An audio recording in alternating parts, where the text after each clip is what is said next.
We all tell ourselves a story. The story is that we're looking for the truth. But what if I told you your brain is actually looking for comfort? It's a really subtle, but wow, what a profound difference. It explains so much about our world, right? Why we get locked into these pointless arguments, why we scroll through endless feeds that just echo what we already think, and why changing our minds feels, well, it feels less like a simple software update and more like a personal attack. Today, we're going to pull back the curtain on this powerful, invisible system, this internal machine that rewards you for being right. And most importantly, we're going to show you how to hijack it, how to take control and become truly, deeply open-minded. Just let that sit for a second. Your brain is looking for comfort. This one idea, really, it's the key to unlocking so much of our human experience. It explains why we get stuck in our own opinions, defending them like they're castles. It's why those family arguments at the dinner table just go in circles, right? Everyone's talking, but nobody's listening. It's why it can feel so incredibly hard, almost physically painful, to admit we were wrong, even when the evidence is staring us right in the face. We all like to think we're these rational, logical beings navigating the world with clear eyes. But underneath all that, our brain is playing a completely different game. It's a game of survival, of efficiency, and, this is a big one, of feeling good. And today, in this explainer, we are going to learn the rules of that game so we can finally start playing it instead of it playing us. And this is the central, almost cruel paradox. It's the twist that makes this whole bias so tricky to spot on ourselves. You might think, oh, this is a problem for other people, people who aren't as smart or educated. But it's the exact opposite. A powerful intellect doesn't automatically make you a better truth seeker. It can actually make you a more skilled belief defender.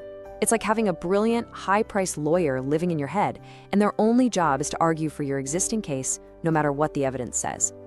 A high IQ just gives you better tools to build more elaborate, more convincing fortresses around what you already think. You get better at finding these clever-sounding rationalizations and just swatting away any counterarguments. This whole tendency, what we call confirmation bias, it isn't a bug in our system. It's not a mistake. It's a feature, an incredibly efficient operating system that evolved for one main reason: to save precious mental energy. So, let's dive into the real-world consequences of this mental feature. We're going to explore what I call the certainty trap. Because this isn't just some abstract psych concept from a textbook. No. It has a profound, direct, and often invisible impact on our daily lives. It's the unseen force that builds our echo chambers, it fuels our conflicts, and it limits our potential, trapping us in the state of comfortable certainty that can silently, day by day, hold us back from our own growth. I mean, think about the actual cost of this bias. First, it's the engine that builds our echo chambers. Online, offline, we carefully curate a world that just reflects our own opinions right back at us. Our social media feeds, the news we watch, even the friends we choose, they all become mirrors. And we end up mistaking this little pond of agreement for the entire ocean of reality. Second, it's a huge source of relationship conflict. Let's say you believe your partner is messy. Your brain will selectively highlight every single dish left in the sink and every sock on the floor while conveniently ignoring the dozen times they tied it up. You're not seeing reality, you're seeing evidence for your story. Third, it locks us into these self-limiting beliefs. If you think, I'm just not a good public speaker, your brain will actively search for proof. You'll remember every time you stumbled over a word, and you'll completely forget the times you spoke clearly and confidently. And, maybe most critically, it puts a hard ceiling on our intellectual growth. Because real learning, genuine growth, requires the one thing this entire system is designed to prevent: the deep, profound discomfort of being wrong. Now, to really get why our brain clings to comfort, we have to understand its primary currency: energy. Think of your conscious mind like the RAM on a computer. Every thought, every decision, every new piece of information you process, it uses up a little bit of that capacity. That's your cognitive load. And the rational, thinking part of your brain, your prefrontal cortex, is a notorious energy hog. It just devours a huge amount of your body's resources. So its number one priority, before truth, before accuracy, is to manage and reduce this cognitive load as efficiently as possible. In a way, your brain is fundamentally lazy, but in the most brilliant evolutionary sense of the word. It's a total energy miser, and it's always looking for shortcuts. And that right there brings us to the core of the problem. Revising a deeply held belief about politics, about your health, about who you are as a person, is one of the most mentally expensive, high cognitive load things a human brain can possibly do. The computer analogy is perfect. It's like asking your computer to rewrite its own operating system while it's running. Can you imagine? It would cause crashes, errors, a massive drain on resources. That's exactly what it feels like inside your head when a core belief gets challenged.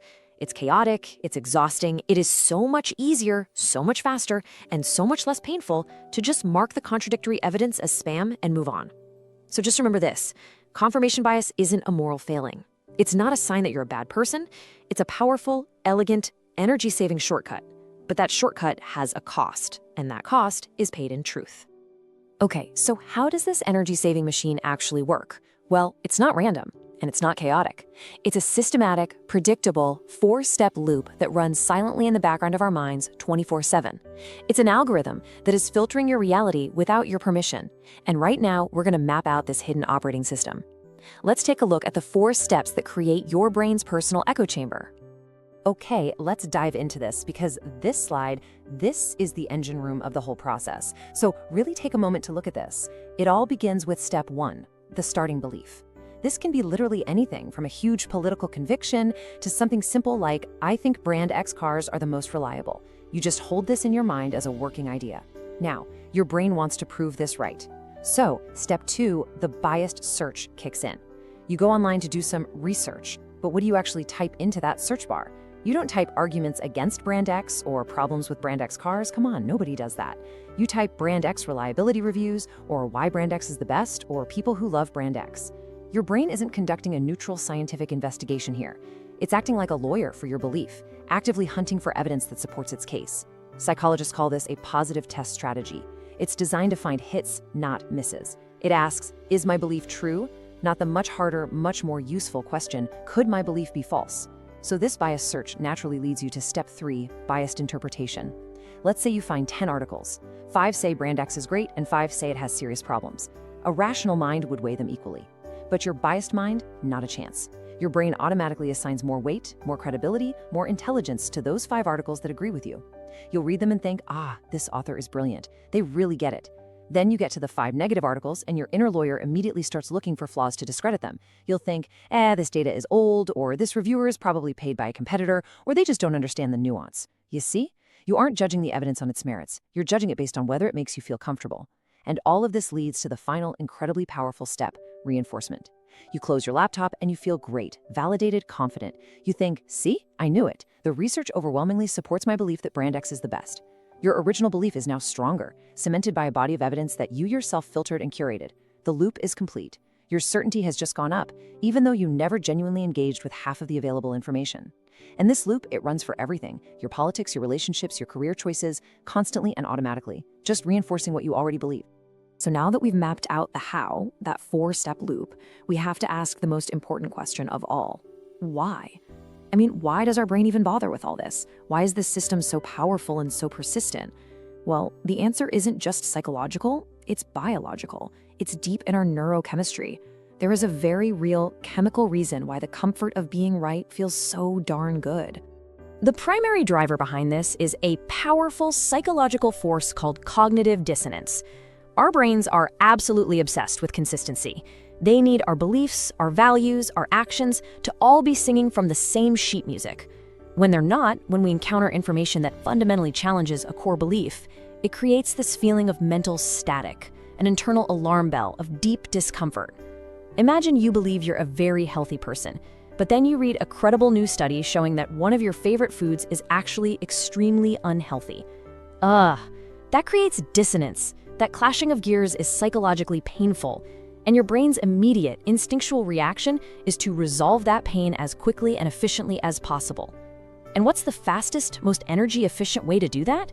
It's not to undertake the hard, high cognitive load work of changing your diet and your identity. Nope. It's to simply discard the information. You just decide the study is flawed, and poof, the pain goes away. Now, what's really interesting about this slide is how it shows you what's happening on a purely biological level. This isn't just some vague feeling, it's actual chemistry. When you're scrolling your feed and you see an article that confirms what you already believe about a political issue, your brain's reward system releases a little hit of dopamine. This is the exact same neurotransmitter involved in pleasure, motivation, and reward. It's the same chemical you get from eating delicious food or winning a game. It feels good. It's your brain literally giving you a neurochemical cookie for maintaining a consistent, predictable, low-energy model of the world. But when you encounter that disconfirming evidence, that article that challenges your view, a whole different part of your brain lights up. It's a region called the anterior cingulate cortex, or ACC. This is your brain's oops button. It's error and conflict detector. It's what generates that uncomfortable, jarring feeling of cognitive dissonance. So at every moment, your brain is faced with a clear choice: the pleasure of the dopamine hit or the pain of the ACC alarm. Our brains are hardwired to seek pleasure and avoid pain. And this brilliantly illustrates why certainty is so chemically powerfully addictive. We are literally hooked on being right. Okay, so we've mapped the system, we understand the four-step loop, and we get the deep-seated neurochemical reasons why it works. And honestly, it can feel a little bit discouraging, right? It can feel like we're fighting a battle against our own biology that we're just destined to lose. But we are not helpless. The very fact that we can understand this system means we can also learn to intervene in it. So this next section is where we shift from diagnosis to action. It's about learning the practical, concrete tools you can use to consciously hijack your own bias and take back control of your own mind. First things first, let's set the right expectation here. This is not a passive activity. You can't just wish this bias away or read one article and suddenly be cured. Overcoming it requires deliberate, conscious, and frankly, sometimes tiring effort. The absolute best analogy is going to the gym. The first time you lift weights, it's hard, it's awkward, and the next day you're sore.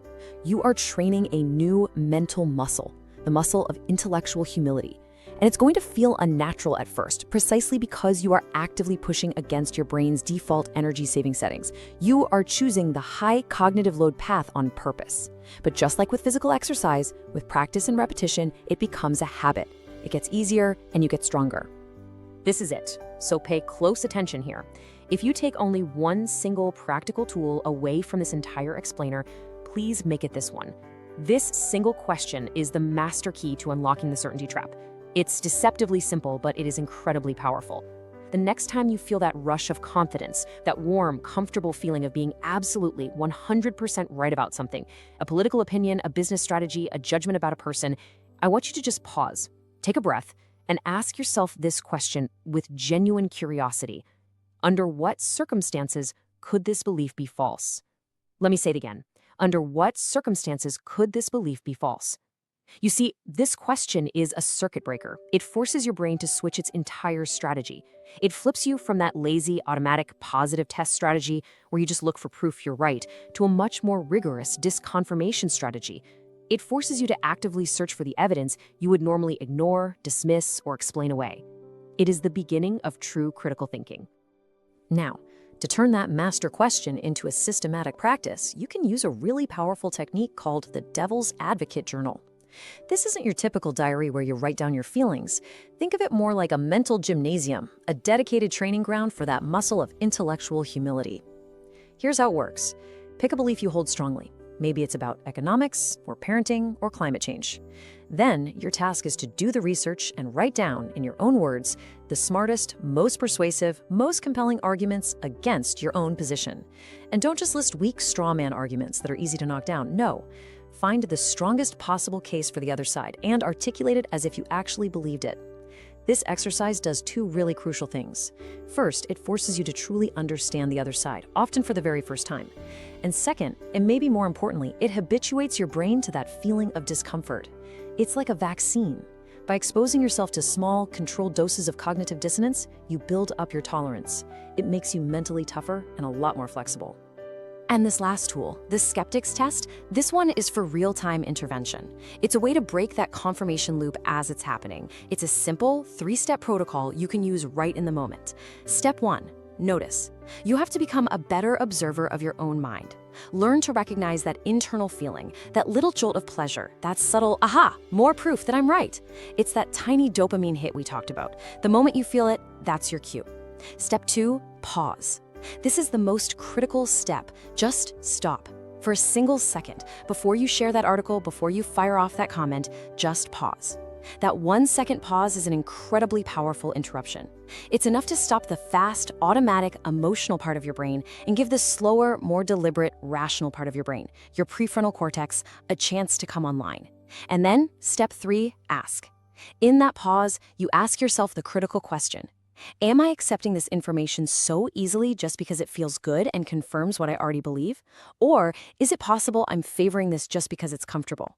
So the crucial point is that building this simple notice, pause, ask sequence into a mental habit gives you what you might call a metacognitive fire alarm. It's an internal warning system that lets you catch your own mind in the act of taking that easy, comfortable shortcut. As we bring this whole journey to a close, let's just zoom out for a second. The goal here isn't just to give you a few new mental tricks or life hacks. The goal is to encourage a fundamental redefinition of our relationship with knowledge and with certainty itself. It's about adopting a new, more profound, and ultimately more useful philosophy of what it truly means to think. It's about finding the wisdom that lives in doubt. This right here, this is the core lesson of our entire explainer. That feeling of absolute certainty that we all chase, the one that feels so good, so right, so comforting, it's an emotion. It's a cognitive comfort. It's a signal from your brain that's just telling you that your internal mental model is consistent and energy efficient. It is not a reliable signal from the universe that you have arrived at objective truth. Let that really sink in. Certainty is a feeling, not a fact. And recognizing this distinction, truly internalizing it, is the beginning of real wisdom. We have to remember what our brains are actually optimized for. They are not these intricate, perfect truth-seeking machines. They are survival machines forged by millennia of evolution. Their primary goal was never to understand the cosmos or quantum physics. It was to create a model of the world that was just good enough to make quick predictions. Is that a predator or is that a rock? And to conserve precious energy. Understanding this fundamental design principle is the key. It allows us to have more compassion for ourselves. It lets us stop fighting against our own minds and start working with them, using our conscious, deliberate awareness to override the automatic shortcuts when the stakes are high and the truth actually matters. And this is the final, challenging thought I want to leave you with. Our culture so often teaches us that critical thinking means being smart enough to defend our ideas, to win the argument. But what if the highest, most evolved form of thinking is the exact opposite? What if it's not about defending your fortress, but having the courage to actively search for the cracks in its foundation? The willingness to be wrong isn't a sign of weakness. It is the ultimate sign of intellectual strength. It is the only genuine path to learning, to progress, and to growth. So I'll leave you with this question. Think about it today. What is one belief you hold, really truly hold, that you might be willing to be wrong about? Just considering that question, well, that's the first step.